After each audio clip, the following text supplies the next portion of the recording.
नमस्कार बच्चों, ईसा classes online education में आपका एक बार फिर से स्वागत है। देखिए बच्चों, हम लोग 11th क्लास के अंदर फर्स्ट और सेकंड चैप्टर यानी कि कबीरदास और मीराबाई इन दोनों चैप्टर को कंप्लीट कर चुके हैं। इसके क्वेश्चन आंसर कंप्लीट कर चुके हैं। अगर आप लोगों ने वो पिछले वीडियो नहीं देख रखे हैं तो प्लेलिस्ट में जाकर वो दोनों चैप्टर के वीडियो जरूर देख लीजिए, ताकि आप लोगों को पीछे की सारी बातें अच्छे से क्लियर हो सके। उससे पहले भी मैंने आपको ये बताया था कि हिंदी साहित्य का काल विभाजन क्या होता है, एक मैंने इंट्रोडक्शन क्लास डाली हुई है। अगर आप लोगों ने वो वीडियो नहीं देख रखे हैं तो आप चैनल पर जाकर वो वीडियो जरूर देख लीजिए। जैसे आप न्यू स्टूडेंट हो, आपने अभी 11th क्लास में एडमिशन लिया है, तो आपको कैसे कहां से शुरुआत करनी चाहिए, तो आपको फर्स्ट नंबर के वीडियो से आपको शुरुआत करनी चाहिए। हम लोग अभी तीसरा चैप्टर पढ़ रहे हैं और इस तीसरे चैप्टर का नाम है राम नरेश त्रिपाठी। इसकी एक कविता है, बहुत बढ़िया है, पथिक। उस पथिक कविता के माध्यम से ही हम लोग यहाँ पर ये सब चीज़ों को जानेंगे कि इसमें क्या क्या चीज़ें उन्होंने बताई हैं। तो लेकिन उससे पहले मैं आप लोगों से कहना चाहता हूँ कि वीडियो बिल्कुल भी स्किप नहीं करना है। अगर आप चाहते हो कि आपको ये चैप्टर पूरा कंप्लीट अच्छे से समझ में आए तो आप बिल्कुल भी स्किप नहीं करेंगे, क्योंकि बीच बीच में मैं आपको बहुत सारी चीज़ें समझाने वाला हूँ, वो एक भी बात आपसे छूटे ना। इसलिए आप अपने कान में ईयरफोन लगा लीजिए और ध्यान से कॉन्सेंट्रेट करके इस वीडियो को देखने की कोशिश करिए। तो चलिए देखते हैं राम नरेश त्रिपाठी। तो बच्चों, मैंने फर्स्ट वीडियो से आप लोगों को एक बात बताई थी कि हिंदी साहित्य का जो काल विभाजन है वो 4 कालों में बटा हुआ है। आदिकाल, भक्ति काल, रीति काल और आधुनिक काल, ये 4 काल होते हैं। तो मैंने आपसे कहा था जब भी हम कोई लेसन पढ़ेंगे तो पहला नंबर हमारे मन के अंदर फर्स्ट जो क्वेश्चन है वो ये आना चाहिए कि ये जो चैप्टर है ये हिंदी साहित्य में किस काल का है। तो हम लोग बात कर रहे हैं हिंदी साहित्य में आधुनिक काल का है, और आधुनिक काल के भी 6 पार्ट थे, जिसके अंदर मैंने बताया था भारतेंदु युग होता है, द्विवेदी युग होता है, छायावादी युग होता है, प्रगतिवादी युग होता है, प्रयोगवादी युग होता है, नई कविता आंदोलन होता है। ऐसे 6 पार्ट होते हैं। तो ये जो है आधुनिक युग में जो द्विवेदी युग है, द्विवेदी युग का जो प्रमुख कवि है राम नरेश त्रिपाठी, ठीक है ना। महावीर प्रसाद जो द्विवेदी जी थे, उन द्विवेदी जी की एक पत्रिका है जिसका नाम है सरस्वती। सरस्वती पत्रिका के अंदर ये खड़ी बोली के अंदर लिखते थे। तो मैं आप लोगों को क्रम से इनकी सब बातें बता रहा हूं। देखिए बच्चों, वीडियो बिल्कुल स्किप नहीं करना है, इस चीज को आप ध्यान दीजिए। राम नरेश त्रिपाठी के जन्म के बारे में बात करते हैं। देखिए यहाँ पर लेखक या कवि का परिचय हम लोग ये लिख लेंगे, पद भाग होता है इसलिए कवि लिखते हैं, गद पार्ट होता है तो लेखक लिख लेते हैं, बात एक ही होती है। इन्होंने गद और पद दोनों तरह से रचनाएं लिखी हैं। तो देखिए राम नरेश त्रिपाठी जी का जन्म सन 1881 में इनका जन्म हुआ है, और जौनपुर जिला उत्तर प्रदेश के अंदर, जौनपुर जिला है उत्तर प्रदेश के जौनपुर जिले के अंदर, गांव का नाम है कोयरीपुर। गांव का नाम क्या है? कोयरीपुर गांव है, वहां पर इनका जन्म हुआ। अब देखिए बच्चों, कमाल की बात यह है कि इस गांव के अंदर एक विद्यालय था। उस विद्यालय का जो मुख्य अध्यापक था, जैसे अपन बोल सकते हैं प्रधान अध्यापक होता है, मुख्य अध्यापक जो है वो ब्रज भाषा में कविताएं लिखता था, बोलता था, उनको पढ़ता था। तो ये जो राम नरेश त्रिपाठी जी हैं, ये कोयरीपुर गांव की उसी विद्यालय के अंदर पढ़े थे। तो वो जो मास्टर थे, प्रधानाध्यापक थे, वो ब्रज भाषा में कविता पढ़ते थे, लिखते थे, उनसे वो बहुत ज़्यादा प्रभावित हो गए। राम नरेश त्रिपाठी जी बचपन से ही काव्य रचना करने में, कविता लिखने में क्या हो गए थे, मतलब उनके अंदर प्रतिभा थी, उनको एक शौक था, रुचि थी, इंटरेस्ट था उनको। इसलिए वो अपने प्रधान अध्यापक से काफ़ी इंस्पायर हुए, काफ़ी प्रभावित हुए, और उनकी देखा देखी राम नरेश त्रिपाठी भी ब्रज भाषा में काव्य रचना करने लगे, कविता लिखने लगे, कविताओं को पढ़ना शुरू कर दिया, बाँचना शुरू कर दिया, ब्रज भाषा में लिखना, ठीक है। लेकिन इनकी जीवन के अंदर तब मोड़ आया जब महावीर प्रसाद जो द्विवेदी जी हैं, उन द्विवेदी जी की पत्रिका है जिसका नाम है सरस्वती। पत्रिका का नाम क्या है? सरस्वती। तो वहाँ पर उस सरस्वती जो पत्रिका है उसके अंदर वो खड़ी बोली के अंदर कविताएं लिखते थे। किस में लिखते थे?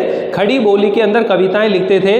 तो जो महावीर प्रसाद द्विवेदी जी की पत्रिका है सरस्वती, उसमें जब खड़ी बोली की रचनाएं प्रकाशित होती थी तो उनसे भी ये जो राम नरेश त्रिपाठी जी जो है प्रभावित हो गए और इन्होंने ब्रज भाषा को छोड़ करके और खड़ी बोली के अंदर काव्य रचना करने लगे। तो आप ये कह सकते हो बचपन में, प्रारंभ में ये ब्रज भाषा के अंदर कविता रचना करते थे, किंतु सरस्वती पत्रिका को पढ़ने के बाद, उनसे मिलने के बाद वो किस भाषा में? खड़ी बोली के अंदर ये लिखने लगे। ठीक है, किस में लिखने लगे? खड़ी बोली के अंदर। तो ध्यान दीजिए कि जो महावीर प्रसाद द्विवेदी जी का अपन बात कर रहे हैं, तो ये द्विवेदी युग के प्रमुख साहित्यकार थे।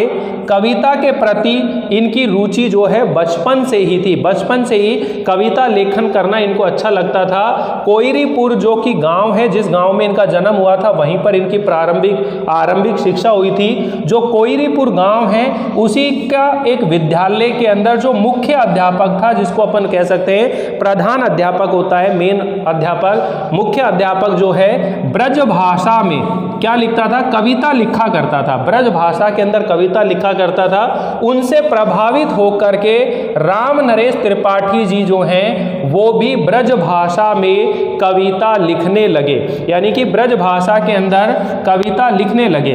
लेकिन इनके बाद में इनके जीवन में जो एक नया मोड़ आया वो आया द्विवेदी जी की जो सरस्वती पत्रिका थी, उनसे प्रभावित होकर इन्होंने क्या करा भाई? ब्रज भाषा को छोड़ दिया और ये खड़ी बोली के अंदर काव्य रचना करने लगे। तो यहां तक मैंने आपको समझा दिया है कि भाई जो राम नरेश त्रिपाठी जी हैं, इनका जन्म कब हुआ, सन कौन सा है, तो आपको बताना है 1881 ईस्वी के अंदर जन्म हुआ। कहां पर हुआ? उत्तर प्रदेश के अंदर एक जिले का नाम है जौनपुर। जौनपुर जिला जो है उत्तर प्रदेश में है। उस जौनपुर जिले के अंदर एक गांव है जिसका नाम है कोयरीपुर। कोयरीपुर गांव के अंदर इनका जन्म हुआ। एक किसान परिवार में इनका जन्म हुआ। ठीक है, और वहीं पर रह करके कोयरीपुर विद्यालय के अंदर ही जो अध्यापक थे वो ब्रज भाषा में कविता लिखा करते थे। उनसे वो काफी प्रभावित हुए और वो खुद भी ब्रज भाषा में कविता लिखने लगे। लेकिन जब महावीर प्रसाद द्विवेदी की उन्होंने सरस्वती पत्रिका को पढ़ा तो उसे पढ़ करके वो खड़ी बोली से भी प्रभावित हुए, इसलिए उन्होंने ब्रज भाषा को छोड़ करके और खड़ी बोली में कविता लिखने लगे। समझ में आया बच्चों? आगे देखिए, आगे क्या कह रहे हैं? इन्होंने दक्षिण भारत के अंदर, देखिए ऊपर का जो एरिया रहता है उत्तर भारत, नीचे का जो एरिया है दक्षिण भारत। आपने भारत का मैप देखा होगा, ऊपर का एरिया यानी कि राजस्थान, गुजरात, मध्य प्रदेश, ये ऊपर वाले जो इलाके हैं, ठीक है, शिमला, दिल्ली, गुड़गांवा, ठीक है, बिहार, छत्तीसगढ़, ये ऊपर वाला जो इलाका है ये क्या कहलाता है? उत्तर प्रदेश, ऊपर, ठीक है, उत्तरी भारत कहलाता है। लेकिन दक्षिणी भारत जहां पर कलकत्ता, चेन्नई, ये उड़ीसा, कर्नाटका, ये जो इलाके नीचे की साइड आते हैं ये दक्षिण भारत। तो इन्होंने दक्षिण भारत के अंदर हिंदी भाषा का प्रचार कार्य करने का अदम्य साहस दिखाया, यानी कि बहुत साहस के साथ इन्होंने हिंदी भाषा का वहां पर क्या करा? प्रचार करा। और एक और बात ध्यान रखिए कि गांधी जी के असहयोग आंदोलन से भी ये काफ़ी प्रभावित थे। आप सब जानते हो गांधी जी का असहयोग आंदोलन कब हुआ था? गांधी जी का जो असहयोग आंदोलन है सन 1920-21 से आरंभ हुआ था। ठीक है ना, 19-20-21 का जो एरिया है तो वहाँ पर असहयोग आंदोलन आरंभ हुआ था। उस असहयोग आंदोलन के अंदर भी इन्होंने बढ़ चढ़ करके भाग लिया, हिस्सा लिया, और इसका नतीजा ये हुआ कि इन्हें कई बार जेल जाना पड़ा, कारागार में जाना पड़ा, और जेल में अनेक तरह की यातनाएं, दुख, दर्द, कष्ट इनको सहने पड़े। तो हम लोग यहाँ पर देखिए हिंदी का प्रचार कार्य साहस के साथ किया और असहयोग आंदोलन में भाग लेने के कारण इनको अनेक बार कारागार की यानी कि जेल की यातनाओं को भी सहन करना पड़ा।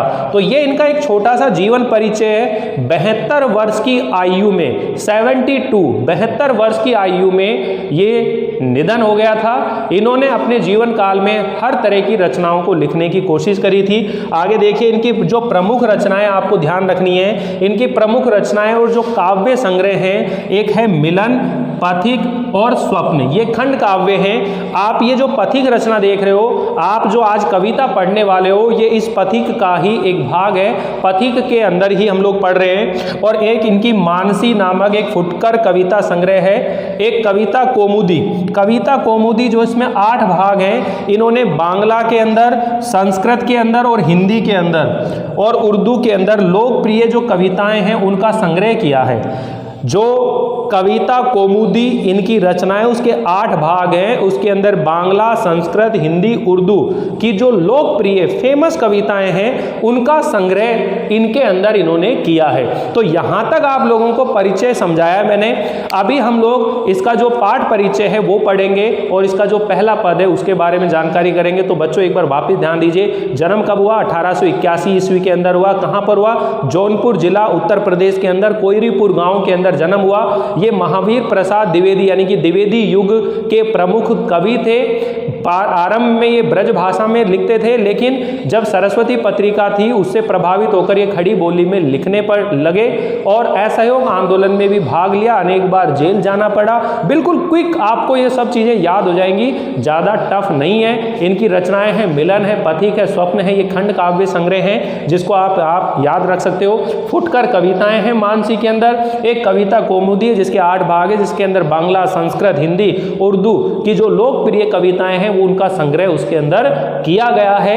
ठीक है, तो आगे देखिए एक बार आप लोग इसका स्क्रीनशॉट ले लीजिए, फिर मैं आगे इसका एक पद पढ़ाता हूं आप लोगों को।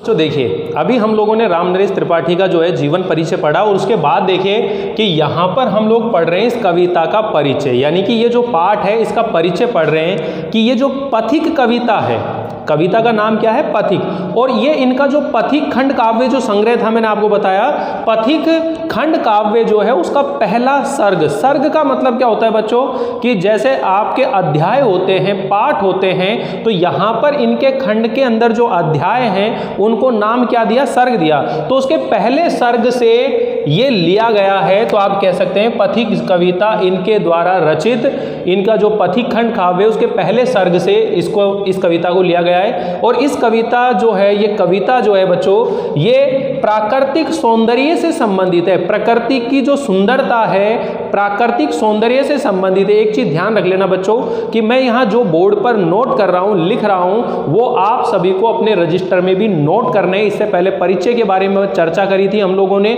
उनकी प्रमुख रचनाओं के बारे में पढ़ा था।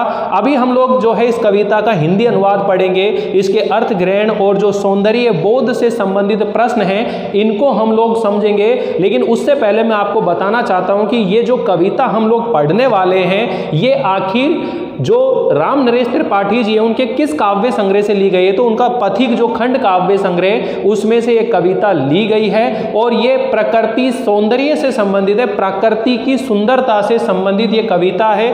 ये दुनिया के दुखों से विरक्त होकर के, यानी कि दुनिया के दुखों से विरक्त होकर इस काव्य का जो नायक है जिसको पथिक कहा गया है वो समुद्र के किनारे खड़ा होकर के और प्राकृतिक सौंदर्य पर मुग्ध हो रहा है, मोहित हो रहा है। मतलब ये दुनिया के जितने भी दुख हैं, दर्द है, पीड़ा है, उनसे क्या हो गया? विरक्त हो गया, उससे उस संसार से विरक्त हो गया। देखिए अभी जैसे कोरोना काल चल रहा है, कितने सारे लोग हैं जो अंतर मन से टूट चुके हैं, कितने सारे लोग हैं जिनकी जॉब जो है वो फिनिश हो गई है, कितने सारे ऐसे लोग हैं जिनके पास आज कोई व्यवसाय नहीं है। तो अपनी जिंदगी के दुख दर्दों से जब व्यक्ति हताश और निराश हो जाता है तो वो जीवन से बिल्कुल कैसा हो जाता है? विरक्त हो जाता है, सन्यासी हो जाता है। तो यहां पर इस काव्य का नायक है, इस पथिक जो कविता है, इस काव्य का जो नायक है वो भी इस दुनिया के दुखों से विरक्त होकर के और प्रकृति की शरण में चला जाता है। ठीक है, सागर के किनारे खड़ा होकर उस प्राकृतिक सौंदर्य पर क्या हो रहा है? मुग्ध हो रहा है और प्रकृति की इस अद्भुत सौंदर्य को वो अपनी एक मधुर मनोहर, एक उज्जवल प्रेम कहानी की तरह उसे प्राप्त करना चाहता है। यानी कि प्रकृति का जो अद्भुत सौंदर्य है उसे अपनी मधुर मनोहर उज्जवल प्रेम कहानी की तरह वह पाना चाहता है। प्रकृति के प्रति पथिक का ये जो प्रेम है वह उसे अपनी पत्नी के प्रेम से क्या ले जाता है? दूर ले जाता है। देखिए आप इसे इस तरह से समझिए बच्चों कि जब भी जीवन में हमारे कोई भी दुख दर्द आता है, कोई भी कष्ट आता है, तो कहते हैं कि मनुष्य का जो प्रकृति है प्रकृति उसका सबसे बड़ा मित्र होती है। यही कारण है हम कई बार प्रकृति को अपनी आंखों से निहारते हैं। हम जब खुले छत के ऊपर जब सोते हैं तो तारों को गिनते हैं। जब हम कहीं भी ऐसे पैलेस पे जाते हैं, पहाड़ों पर जाते हैं, वहाँ की प्राकृतिक नज़ारों को देखते हैं, समुद्र के किनारे जाते हैं, तो उन दृश्यों को देखकर, प्रकृति की सुंदरता को देखकर व्यक्ति अपने दुख दर्दों को भूल जाता है। तो जो काव्य का नायक है पथिक, वो भी प्रकृति पर मोहित हो रहा है और अपनी पत्नी के प्रेम से वह दूर होता जा रहा है ताकि वह संसार के दुखों से क्या हो सके, दूर हो सके। तो प्रकृति के प्रति जो प्रेम है वो यहाँ पर दिखाया गया है। तो देखिए आगे हम बात करें कि ये जो कविता है इसके अंदर आखिर वर्णन किस चीज़ का है। ठीक है, यहाँ पर मैं लिख देता हूँ वापिस से, थोड़ा सा इंक फैल गई है। ठीक है, ऊपर नील गगन है। तो मैं सबसे पहले बताना चाहता हूँ कि जो समुद्र है, जैसे आपने सनसेट और सनराइज दो तरह के पॉइंट होते हैं, सूर्योदय और सूर्यास्त। अब ये सूर्योदय अगर आपको कहीं देखना हो, सूर्य को उदय होता हुआ देखना हो, आपने कई फिल्मों के अंदर ऐसे दृश्य देखे होंगे, सूर्य जब उदय हो रहा होता है तो प्रकृति का जो माहौल है, नीला आकाश, लाल पीली किरणें आसमान में प्रसारित हो रही हैं। ठीक है, तो जैसे ये सूर्योदय और सूर्यास्त जो है कहाँ पर सुंदरता के रूप में दिखाई देता है, या तो आपको समुद्र के किनारे या फिर रेगिस्तान हो, जैसे अपन जैसलमेर इधर की साइड जाते हैं तो वहाँ पर ये सूर्योदय देखते हैं, तो मतलब पूर दूर तक अपने क्या फैली हुई, रेत ही रेत फैली हुई है, मिट्टी मिट्टी, और वहाँ से जब सूर्य उदय हो रहा है तो वो रेत के ऊपर अपनी चांदनी लालित्य उसको बिखेरता हुआ आता है। ठीक है, और इसी तरह पहाड़ी जो इलाके होते हैं, वहां पर भी सूर्योदय सूर्यास्त का दृश्य देखा जाता है। लेकिन ये जो कविता है पथिक, इसके अंदर कहाँ के सूर्योदय का वर्णन हो रहा है, समुद्र के किनारे, क्योंकि जो पथिक है, इस काव्य का जो नायक है पथिक, वो समुद्र के किनारे खड़ा है, समुद्र के एक किनारे पर खड़ा है। ठीक है, मान लीजिए ये समुद्र है, आप ऐसे समझिए ये समुद्र है और पथिक जो है यहाँ पर खड़ा हुआ है, पथिक जो है ये खड़ा हुआ है और सूर्य यहाँ से उदय हो रहा है, सूर्य क्या हो रहा है, यहां से उदय हो रहा है। जब दूर दूर तक पानी पानी फैला हुआ है, ठीक है, और आप समुद्र के एक कोने पर खड़े हो और समुद्र के दूर से जब आप देखोगे तो आपको ऐसा लगेगा जो सूर्य है वो उस समुद्र में से निकल रहा है। वो सूर्य किस में निकल रहा है, समुद्र में से निकल रहा है। तो उसी चीज का यहाँ पर वर्णन कर रहा है, नीला नीला समुद्र है, नीला पानी है, आसमान का रंग भी कैसा है, नीला है, और उसमें जब सूर्य उदय हो रहा है, सूर्य की लाल पीली किरणें, रंग बदलती हुई किरणें जब आ रही हैं तो कितना सुंदर और मनमोहक उस प्रकृति का दृश्य हो जाता है। उसी चीज का यहाँ पर वर्णन किया गया है। तो ध्यान से समझिएगा, इस कविता को देखिए, पढ़ने की कोशिश करिएगा बच्चों, कि प्रति क्षण नूतन वेश बना कर रंग बिरंग निराला, रवि के सम्मुख थिरक रही है नभ में वारिद माला।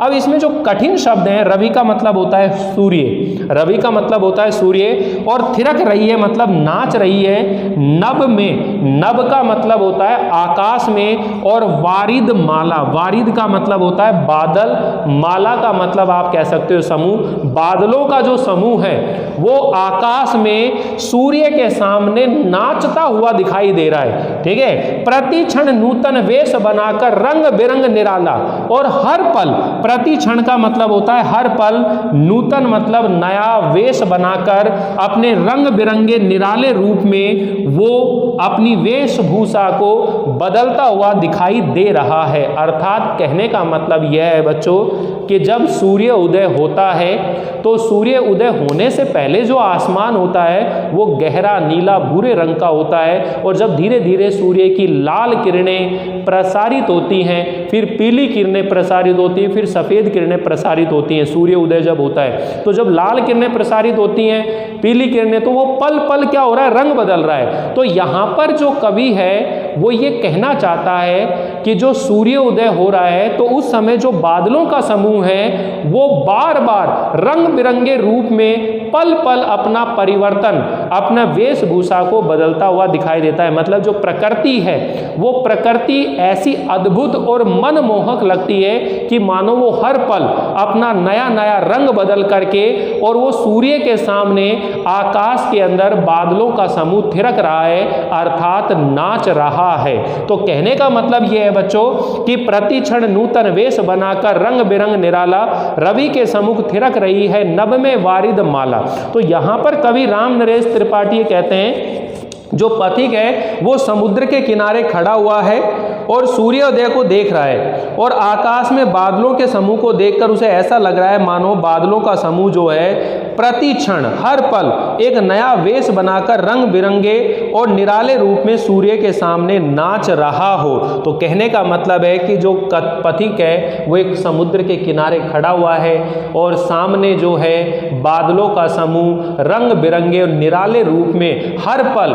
एक नया रूप बना करके मानो वो परिवर्तित हो रहा है और उस सूर्य के सामने आकाश में वो बादलों का समूह नाचता हुआ सा दिखाई दे रहा है। तो इस तरह से ये प्रकृति की सुंदरता का वर्णन कर रहा है। वापिस सुन लीजिए, इस कविता को शुरू करने से पहले यहीं से आपका बेस बनेगा, इसीलिए मैं आप लोगों को इसको बहुत ज़्यादा क्लियर कर देना चाहता हूँ ताकि आगे चलकर आपको पूरी स्टोरी जो है इस कविता की समझ में आती रहे। एक पूरा निवेदन आपसे ये है कि वीडियो को स्किप ना करें, क्योंकि अगर आप वीडियो को स्किप करेंगे तो आपको कोई भी चीज़ समझ में नहीं आएगी।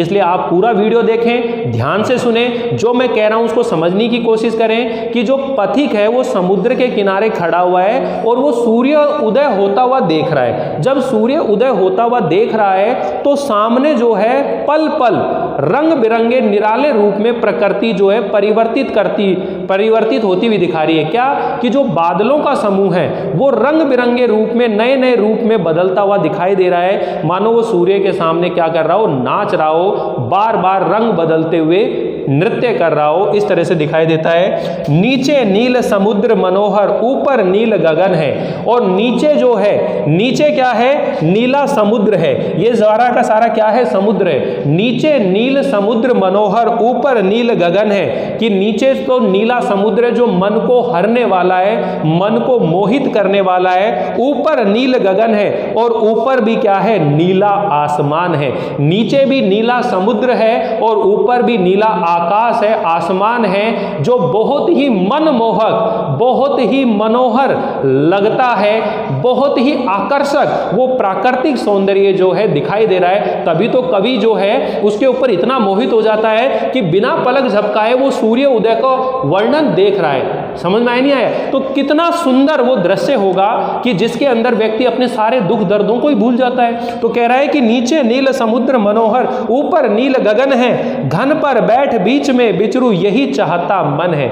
और इतने सुंदर दृश्य को देख करके कवि का हृदय चाहता है, कवि का मन यही चाहता है कि वो भी उन घन पर मतलब बादलों पर बैठ करके और इस आसमान पर बीच में विचरण करूं, यही चाहता मन है कि यही मेरा मन चाहता है कि मैं भी इस मनमोहक आसमान में, आकाश में मैं विचरण करूं। तो यहां पर देखो क्वेश्चन आ रहा है, कवि के मन की क्या चाहत है? कवि के मन की क्या चाहत है कि आकाश और धरती के बीच में जो बादल हैं, जो पल पल अपना रंग बदल रहे हैं, उन बादलों के बीच में बैठ करके और उस खुली प्रकृति में हर जगह जो है कवि का मन चाहता है कि वो विचरण करे, अर्थात वहां घूमे, उन बादलों में बैठ करके और उस पूरी प्रकृति की सुंदरता को अपनी आंखों से बिल्कुल करीब से उसे निहारे, देखे। तो इस तरह से वो कह रहा है, घन पर बैठ बीच में विचरू यही चाहता मन है। रत्नाकर गर्जन करता है कि जो समुद्र है वो लगातार निरंतर क्या कर रहा है, गर्जना कर रहा है। समुद्र गर्जना कर रहा है, मल्य अनिल बहता है। मल्य पर्वत का नाम है, अनिल मतलब हवा। मल्य पर्वत पर आने वाली सुगंधित जो हवा है। अब देखो बच्चों, ये मल्य जो पर्वत है, यहाँ पर चंदन के वृक्ष हैं, जिसकी वजह से वहां से आने वाली जो हवा है वो सुगंधित होती है और ठंडी होती है। तो समुद्र के किनारे खड़ा हुआ है, समुद्र लगातार गर्जना कर रहा है और मल्य पर्वत से आने वाली सुगंधित हवा जो है, ठंडी सुगंधित हवा प्रवाहित हो रही है। ठीक है, रत्नाकर गर्जन करता है, मल्य अनिल बहता है, हरदम ये हौसला हृदय में प्रिय भरा रहता है। और हरदम हमेशा मेरे मन में, हे प्रिय, वह अपनी पत्नी को संबोधित करता है, हे प्रिय, हे प्रिय पत्नी के बारे में बात कर रहा है कि जब मैं इस प्राकृतिक सुंदरता को देखता हूं तो हमेशा मेरे हृदय के अंदर ये उत्साह, ये जोश भरा रहता है, ये उत्साह भरा रहता है कि मैं भी इस विशाल, इस विस्तृत, इस महिमा से युक्त समुद्र के घर के कोने कोने में इसकी लहरों पर बैठ करके और जी भर के मन भर के मैं विचरण करूं, अर्थात मैं इस पूरे समुद्र की सैर करूं, वहां पर घूमूं। यहां पर रत्नाकर जो है समुद्र है उसे एक ऐसा विशाल भवन के रूप में चित्रित किया है, एक विशाल भवन के। सागर की तुलना यहां किससे की गई है? सागर की तुलना, समुद्र की तुलना किससे की गई है?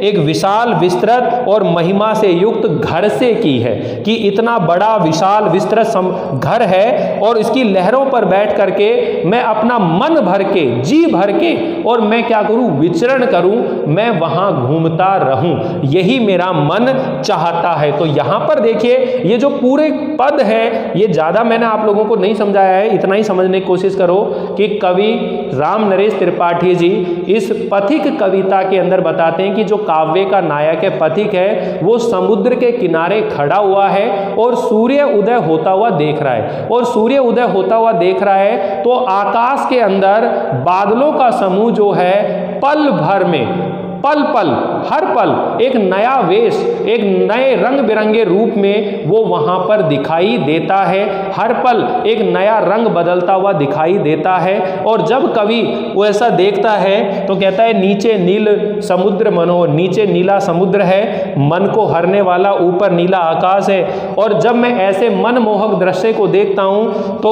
उस पथिक का मन यही चाहता है कि वह इन बादलों के बीच में बैठ करके और विचरण करे, जी चाहता है, यही मन यही करता है कि वह विचरण करे।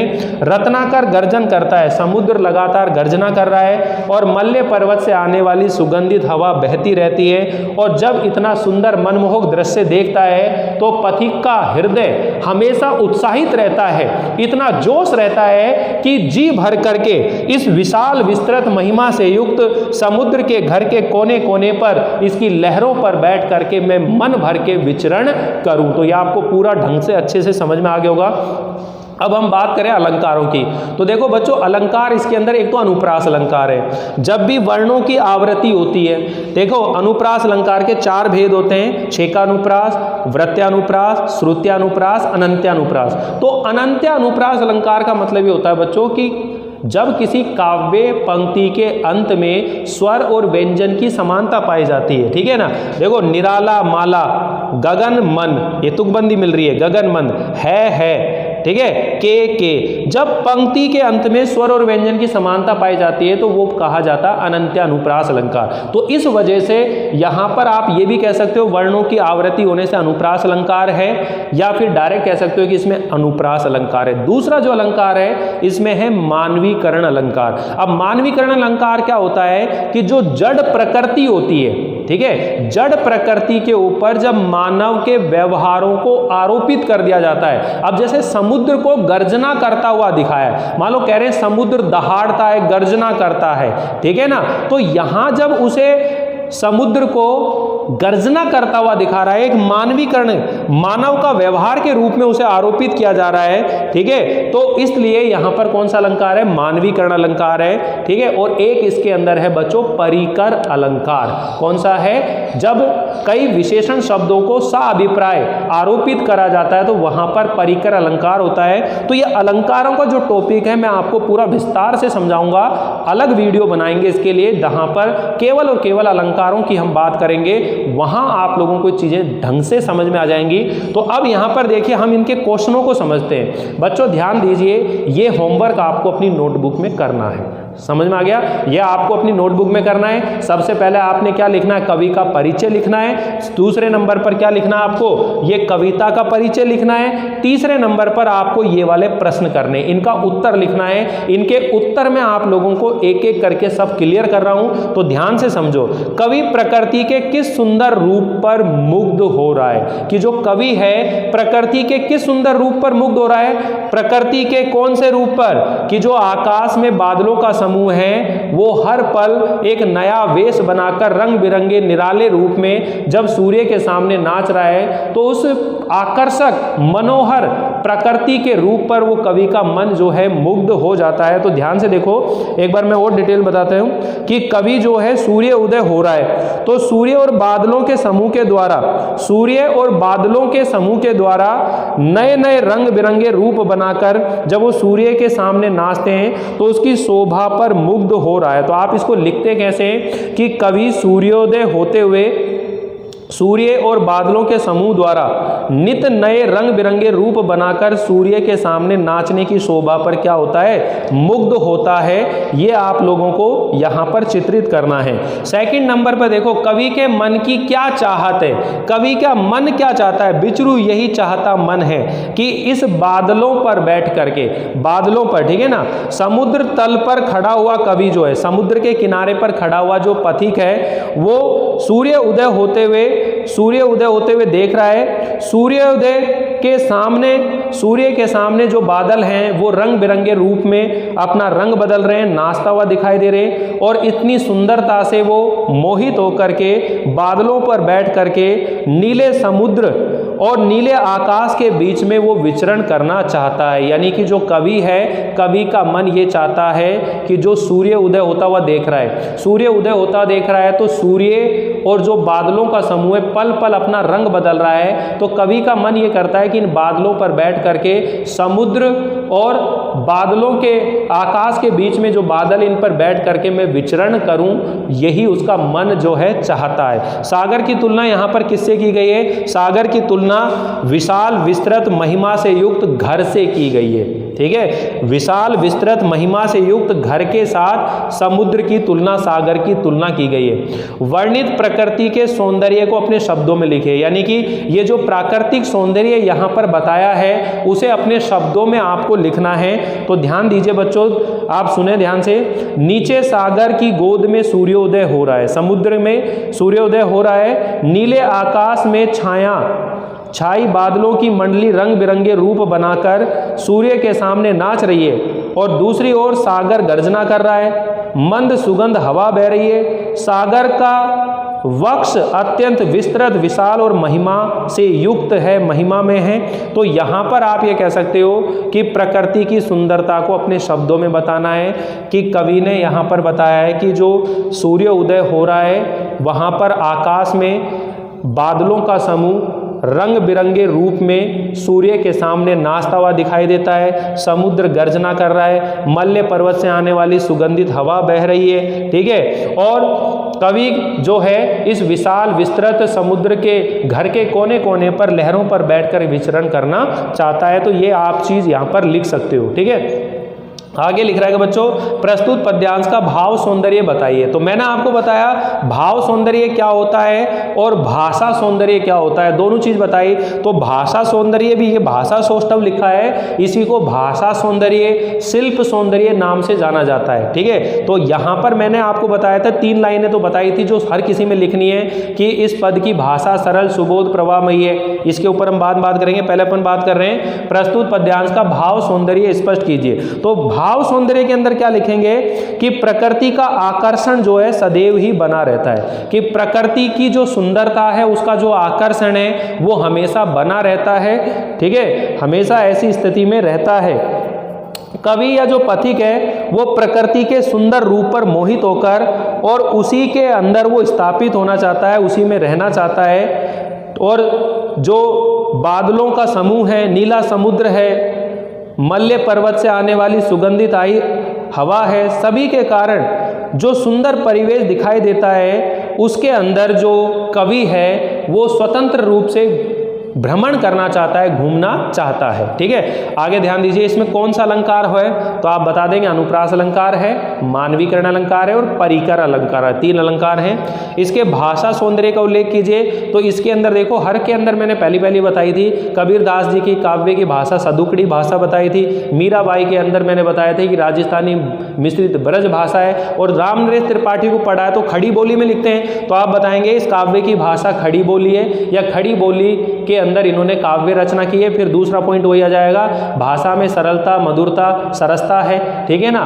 फिर हम ये लिख देंगे कि इस पद के अंदर शब्दों का प्रयोग भावानुकूल किया गया है। तत्सम तद्भव प्रदान जो है शब्दावली है।